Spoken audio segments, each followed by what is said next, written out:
Jason from Game-Rave.com, and this is Game-Rave TV.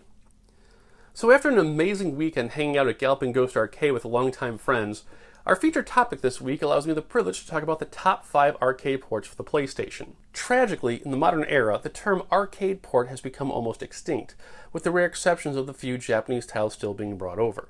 When the PlayStation was at its peak, it was one of the crown jewel systems for arcade gaming. Between compilation discs like Namco Museum and Midway compilations, to the standalone ports like Street Fighter Alpha 1 and Tekken 1 and 2, all the musical games, and action games, there was no shortage of great arcade titles to play. Sadly, it must be said that despite this episode being insanely hard to whittle down to just 5 games, it would have been even harder if the Japanese library had been involved. So many arcade compilations and ports never made it to the United States, like the majority of Capcom's Generation releases, Sunsoft collections, Cyberbots, and more. Since the list is specifically about the top 5 arcade ports and not my top 5 arcade games, we get to judge the games completely biased and opinion-free. In order to harvest the absolute cream of the PlayStation's crop, we decide on that 3 categories would decide the winners. Number 1, the actual conversion. How faithful was it to the arcade? Number 2, additional bonuses. Cliché or original, inventive or retreats. And then finally, the overall value of those 2 combined. I was planning on having an honorable mention section, but it was like 10 games, and we don't do intermissions. So let's get to it. Number 5, Time Crisis. A brilliant arcade game in its own right, Time Crisis changed the way light gun games were played by putting its foot down, or more specifically, your foot down. The base of the arcade machine had a pedal, and you stepped on this pedal when you wanted to come out of hiding. While it came off as a gimmick at first, when combined with the in-game timer, it suddenly transformed into a speedrun, where just knowing enemy patterns wasn't enough. Knowing when not to shoot was just as important. Arriving on the PlayStation, it brought home the system's second official light gun, the Gun Con. Using the built-in cord to piggyback into your AV cable, the gun's video feed provided a ridiculous amount of accuracy that only fueled the speedrun mentality. On top of that, you could also plug in a controller into port 2 to use as your pedal.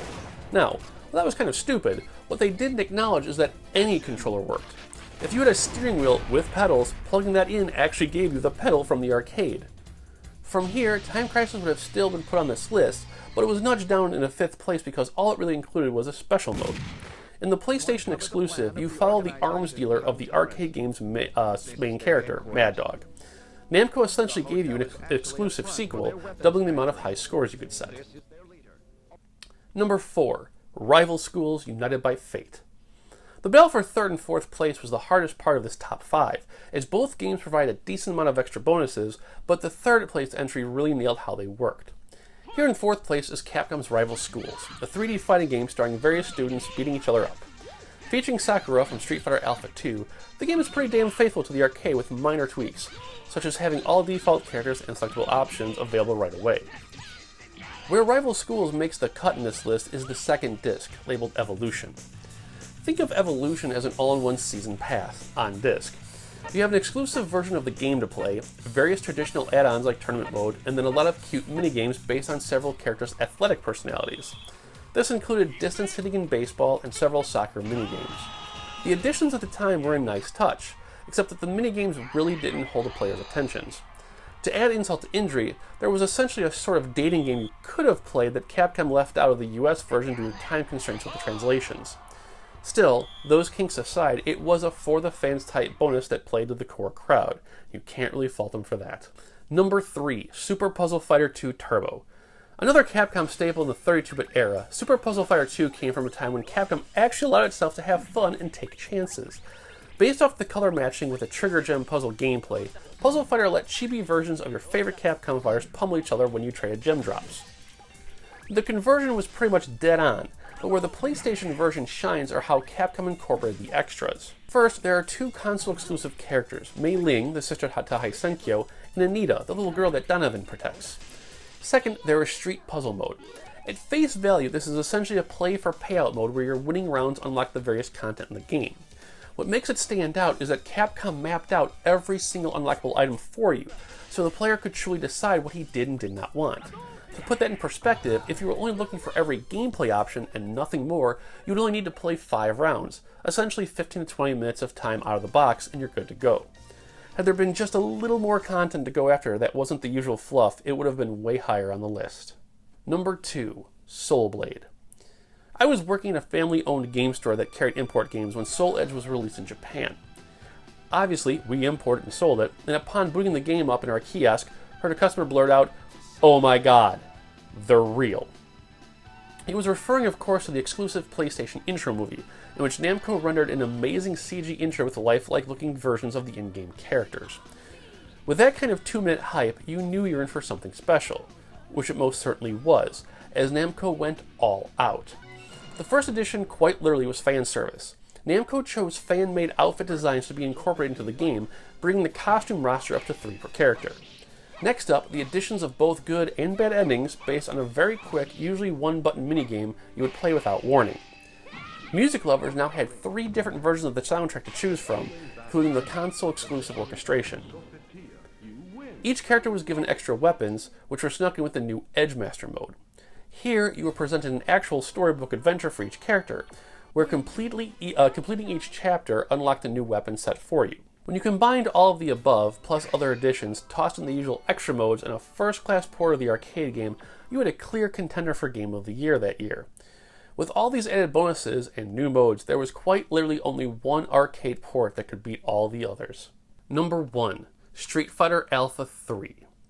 After everything we have discussed so far, Capcom's final alpha game on the original PlayStation could have been a graduation thesis on how to do home conversions.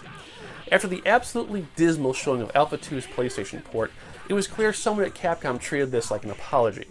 First, the core conversion was done extremely well, with the developers figuring out every last little trick they could to get more animation into memory. One of those tricks included replacing the Hit Spark sprites with polygon versions, clearing up vital RAM space. From there, they beefed up the roster by adding in the missing 3 characters from Super Turbo, along with new entries Junie, Jury, and the missing boss, Balrog. With those 6, they then added in Shin Akuma, Evil Ryu, and Guile as unlockable fighters, which meant you just went from the 25 characters in the arcade to 33 at home. From there, you have the dramatic battle return from Alpha 1, as well as the Get Your Ass Kicked mode with the end boss option. But nothing, and I mean nothing, prepared fans for the World Tour mode. Using Soul Blade's Edgemaster mode as a starting point, Capcom took the focus off of the weapon collecting and instead focused on actual character development. You picked your favorite character, started with 0 XP, and then battled your way through a parade of fights that may or may not have requirements attached to them. Just like in Edgemaster mode, you had scripted fights. You may have to fight 2 characters with 1 life bar, or finish off an opponent with a throw, etc. As you made your progress, you could earn bonus power-ups to start shaping your custom character. Earning XP went towards your 3 ism ranks, while the power-ups tilted the balance between your offensive and defensive strengths. When everything was tackled in World Tour mode, you could then upload your character into the game's Versus mode, or save it to a memory card and load up in your friend's Versus mode.